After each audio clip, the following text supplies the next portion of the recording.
A slip stitch is used when you want to connect two areas of your project or to create a nice finished border. Simply take your hook, insert it into the desired chain, hook the working yarn, and pull through the chain, and then through the other chain. Let's see that one more time.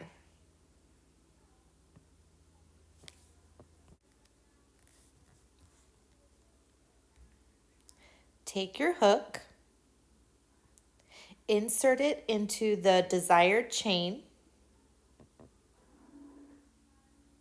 hook the working yarn, and pull through the chain, and then through the other chain.